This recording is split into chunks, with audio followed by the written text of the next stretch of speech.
여러분 안녕하세요. 오늘은 시, 더 강조 구문 살펴보겠습니다. 우선 시, 더의 형태로 쓰이는 것은요. 세 가지를 살펴볼 수 있는데 첫 번째, 더 뒤에 중심어, 즉 명사가 생략된 구조를 살펴볼 수 있어요. 이러한 구조는 동사, 명사, 더, 사람의 형태를 띠게 되어서 어떠한 주어가 명사를 하는 사람이라 해서 직업과 관련된 행위를 사용해서 어떠한 직업에 종사하고 있음을 간접적으로 표현해주는 것이라고 볼 수 있습니다. 그럼 어떠한 주어가 입니다. 어떠한 행위를 하는 그러한 사람입니다가 돼요. 그러면 시는 이다 라는 의미를 가지고 더는 뭐뭐한이라는 의미를 그대로 가지고 있습니다. 부정을 할 때는 不是的의 형태를 띠면 돼요. 그러면 이 주어는 이러한 동작을 하는 사람이 아닙니다 라는 형태가 됩니다. 두 번째는요. 화자의 주관적인 태도나 견해 혹은 주어에 대한 설명을 나타내며 부드러운 어감을 가질 때 사용을 할 수가 있습니다. 이때는 시와 더를 사용을 하지 않아도 문장에는 전혀 지장이 없습니다. 문법적으로 틀린 표현이 되지 않아요. 부정을 할 때는 시, 부, 더 혹은 시, 메이, 더의 형태를 띠는데 뿌와 메이가 시 뒤에가 있습니다. 뿌와 메이의 선택은요. 여기에 나오는 어떠한 서술어에 따라서 뿌를 할지 메이를 할지 선택을 하면 됩니다. 세 번째 내용은 과거에 이미 발생한 일에 대한 대상이나 시간, 장소, 방식, 목적 혹은 이유 등을 강조할 때 사용합니다. 일반적으로 시, 더 강조 구문이라고 하면 3번의 경우를 이야기를 하게 되죠. 과거라는 시제를 설명을 할 수가 있고요. 또 과거에 일어난 것에 대한 이러한 육하 원칙에 해당되는 내용들을 강조할 때 시, 더 구문을 사용을 합니다. 이때는 부정을 할 때 不是什么什么的의 형태를 띱니다. 아주 간략하게 세 가지를 살펴봤는데요. 구체적으로 이 세 가지의 예문들을 살펴보겠습니다. 첫 번째 시, 더 강조 구조는요. 더 뒤에 중심어, 즉 명사가 생략된 구조라고 이야기를 했는데요. 这条裤子是我爸爸的,那条裙子是我妈妈的. 이 바지는 우리 아빠의 것이고 저 치마는 우리 엄마의 것이다. 그래서 이 구조에서는요. 시가 이다라는 의미를 가지고 있습니다. 더도 역시 뭐뭐의 뭐뭐한이라는 의미를 가지고 있습니다. 그러면 더 뒤에 생략된 것은 쿠즈가 생략되고요. 더 뒤에 생략된 것은 쥔즈가 생략이 되어 있습니다. 아빠의 바지, 엄마의 치마 이렇게 됩니다. 그럼 지금 보이는 이 형태는요. 강조라고 말하기보다는 그냥 더가 뭐뭐의 뭐뭐한이라는 의미 그대로 쓰였고 시가 뭐뭐뭐이다 라는 의미 그대로 쓰인 형태입니다. 강조라고 이야기를 할 때는요. 보통 이러한 구조를 사용을 하는데요. 동사, 명사, 더런 해서 뭐뭇을 하는 사람에서 어떠한 직업에 종사하고 있음을 간접적으로 표현해 줄 때 이러한 강조의 형태를 쓰게 됩니다. 일반적으로 직업을 물어볼 때는요. 이러한 표현을 씁니다. 他做什么工作? 그는 무슨 일을 하나요? 이러한 질문의 대답으로는요. 他是什么什么해서 그는 이러한 직업군입니다 해서 직업의 이름을 여기다가 써주면 돼요. 예를 들어서 他是老师 그는 선생님입니다 했을 때 老师라는 직업의 명칭을 이곳에다가 넣어주면 됩니다. 그렇지만 지금 이 표현을 조금 강조해가지고 직업을 좀 간접적으로 좀 겸손한 표현으로 전달하고자 할 때는 是的 강조의 형태를 사용을 할 수가 있어요. 他是做什么的?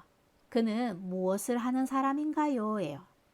이 질문에 대답을 할 때는 他是什么什么的 해서 여기 안에는요 하는 일을 써주면 됩니다. 그럼 하는 일은요 동작을 하는데 어떠한 명사를 동작합니다. 해서 동명의 구조로 여기 안에다가 채워 넣으면 돼요. 선생님 직업을 표현할 때는요. 선생님은 책을 가르치는 사람이 되죠. 그래서 他是教书的 라고 대답을 하면 돼요. 가르칩니다. 책을. 그래서 책을 가르치는 사람이다 했는데 사람은 여기 생략되어 있습니다. 他做什么工作? 일반적으로 그는 무슨 일을 합니까? 라고 이런 질문이 던져졌을 때요. 보편적으로 하는 대답으로는 他是运动员, 그는 운동선수입니다.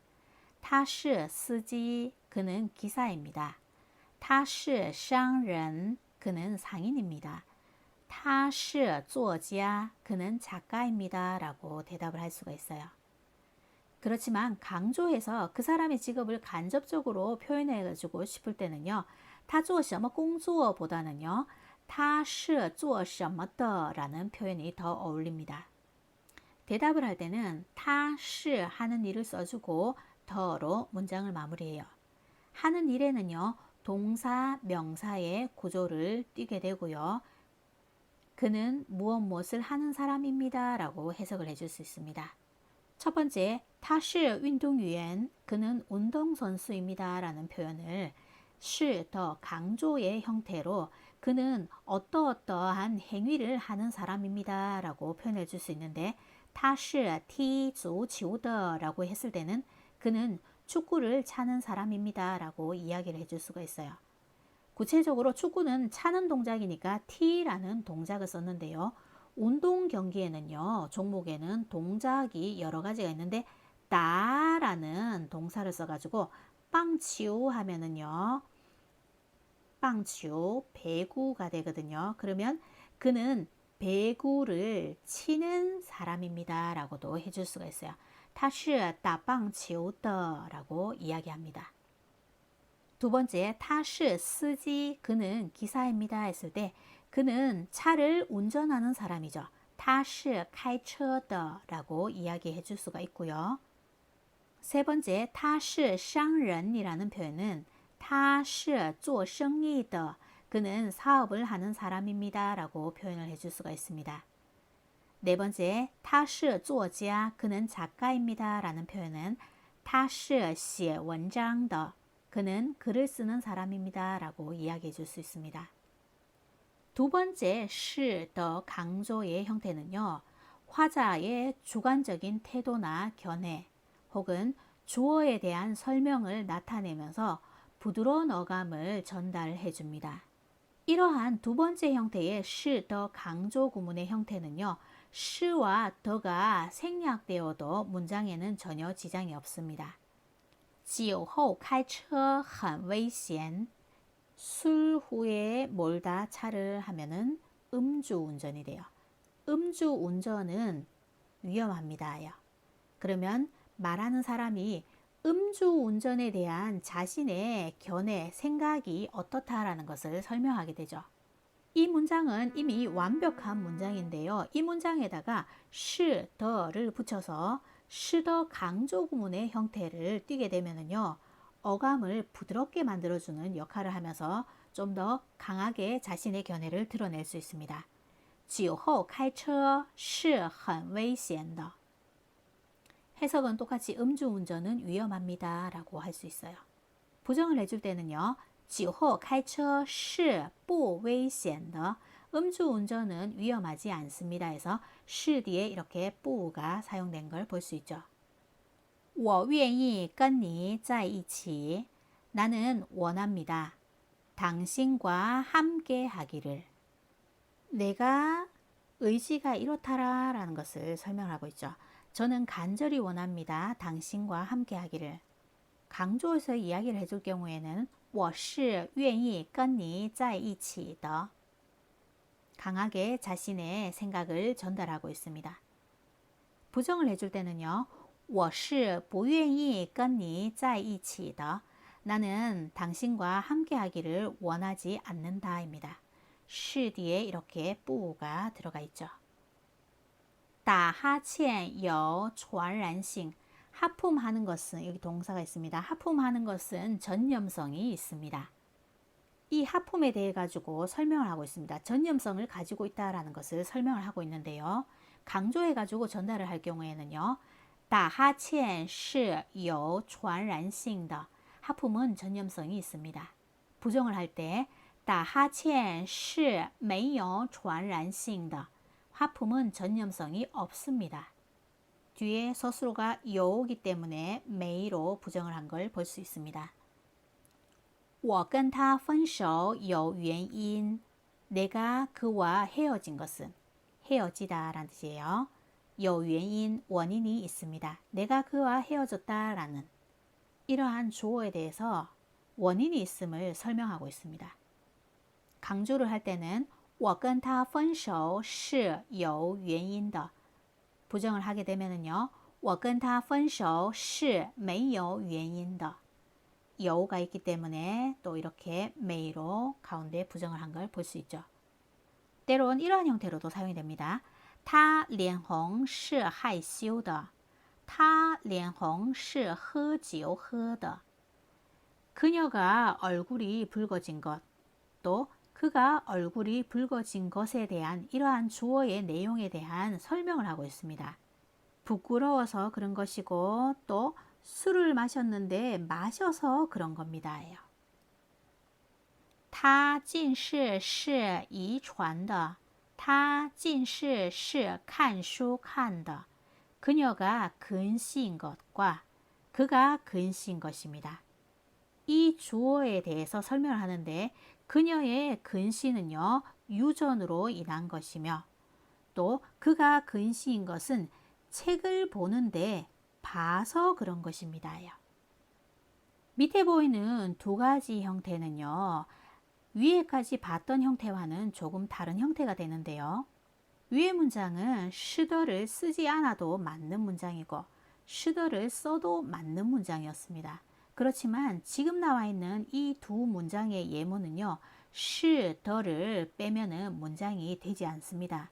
반드시 should의 형태로서 문장을 만들어야지 설명할 수 있는 문장이 되겠습니다.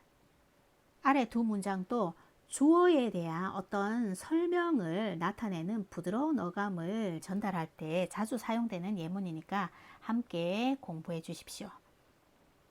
세 번째 should 강조 구문의 형태는요. 우리가 제일 많이 언급하고 있는 should 강조 구문의 형태인데요.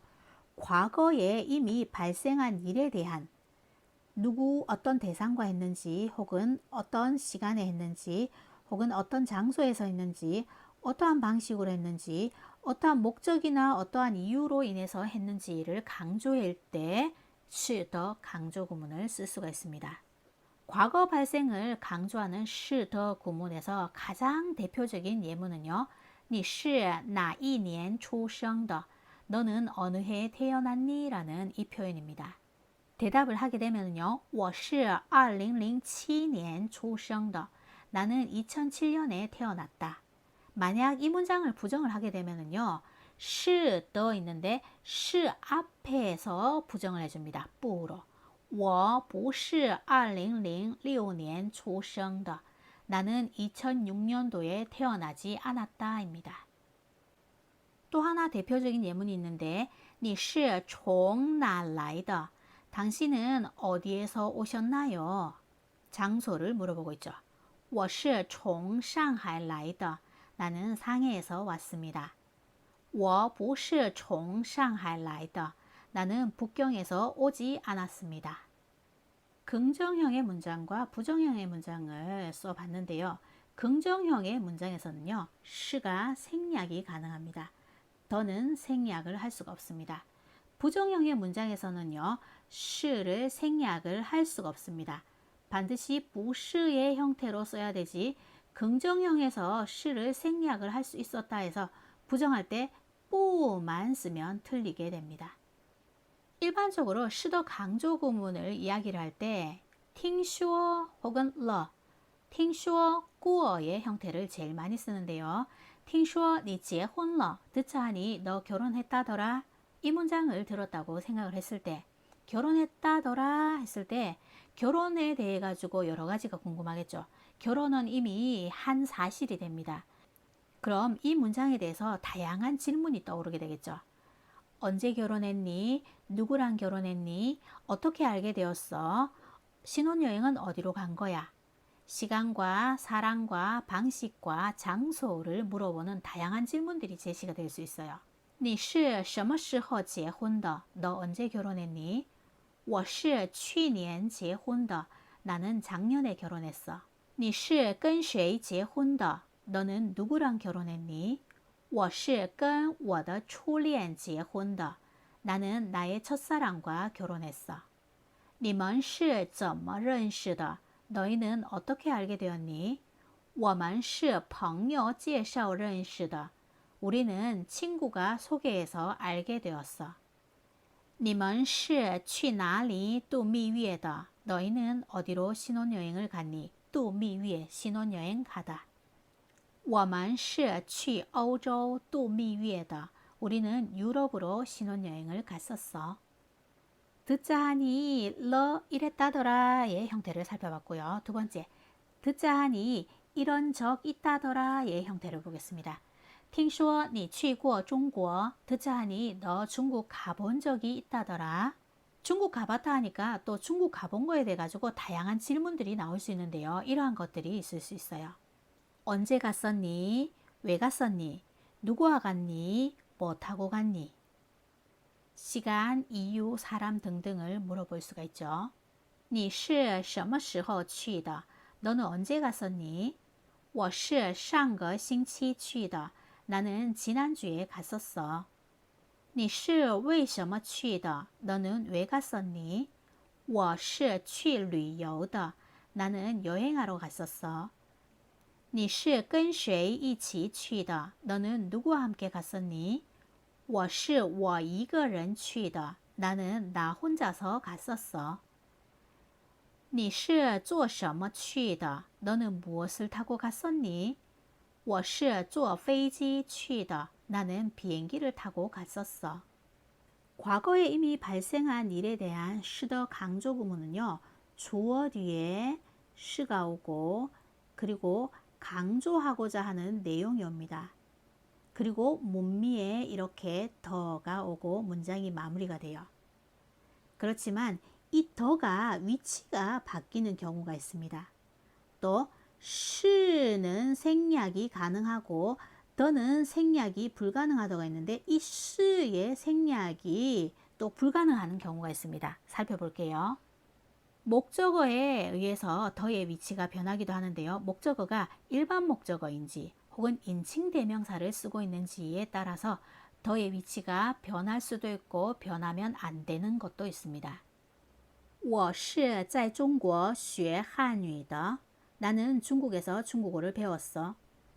이 문장은 在中国에서 중국이라는 장소를 강조를 하고 있는 문장인데요. 한위라는 중국어라는 목적어도 강조를 하고 싶습니다. 그랬을 때 목적어는 강조를 할 때 앞으로 자리 이동을 해서 강조를 할 수 있고요. 또 뒤로 자리 이동을 해서 강조를 해줄 수도 있는데 시더 강조 구문에서는요. 일반적으로 뒤로 넘겨서 자리 이동을 해줍니다. 그러면 한위를 더 뒤로 이렇게 넘기는 거예요. 그러면 중국어도 강조가 되죠. 我是在中国学的汉语. 나는 중국에서 배운 중국어예요 라는 표현이 됩니다. 더가 문미에 온 표현이나 더가 목적어 앞에 온 표현이나 모두 맞는 표현입니다. 그러나 인칭 대명사가 목적어의 자리에 왔을 때는요. 인칭 대명사를 더 뒤로 넘길 수가 없습니다. 我是昨天看见他的. 나는 어제 그를 봤습니다. 어제를 강조하는 시더 강조 구문인데요. 타가 여기서 칸지엔의 목적어입니다. 그를 봤다 해서 그를 강조를 해주고 싶어서 타를 더 뒤로 넘기려고 합니다. 그러면 틀린 문장이 되는데요. 我是昨天看见的他라고 했을 때 이 문장은 틀린 표현입니다. 그래서 타를 더 뒤로 넘길 수가 없다. 위의 문장만 맞는 표현입니다. 주어의 종류에 따라서 시가 생략이 되는지 안 되는지도 구별을 해야 되는데요. 일반 주어인지 혹은 지시대명사 주어인지를 구별하면 되는데요. 他是来找我的. 그는 와서 나를 찾았어요. 그는 나를 찾으러 왔습니다. 예요. 그가 온 목적이 나를 찾으러 온 것입니다. 그럼 이 문장은요. 他来找我的 그는 나를 찾으러 왔어 해서 시가 생략된 형태인데 이 문장도 맞는 표현, 시가 있는 표현도 맞는 표현입니다. 그런데 주어의 자리에 지시대명사, 지시대명사는요. 这라든지 나라든지 표현이 있죠. 那是朋友送我的 그것은 친구가 나에게 선물한 거야 해서 朋友 사람을 강조하고 있는 是的 강조 구문입니다. 나라는 지시대명사가 주어로 왔기 때문에 是는 생략이 불가한데요. 那朋友送我的 라고 문장을 만들었을 때는요. 그 친구가 됩니다. 그 친구가 나에게 선물한 뭐뭐한이라고 해석이 되고 있습니다. 선물한 무엇인가에 따라서 여기에 선물한 내용이 생략되어 있는 형태입니다. 그 친구가 나에게 선물한 것이라는 해석을 할 수가 있죠. 그래서 이 형태는 슈더 강조 구문의 형태가 나 때문에 될 수가 없습니다. 위의 문장만 맞는 표현입니다. 오늘 슈더 강조 구문의 다양한 형태를 배웠는데요. 세 번째에 나온 과거에 이미 발생한 일에 대한 강조를 나타내는 슈더 구문에 대해서 좀 더 자세하게 공부를 많이 해주시면 좋겠습니다. 수고하셨습니다.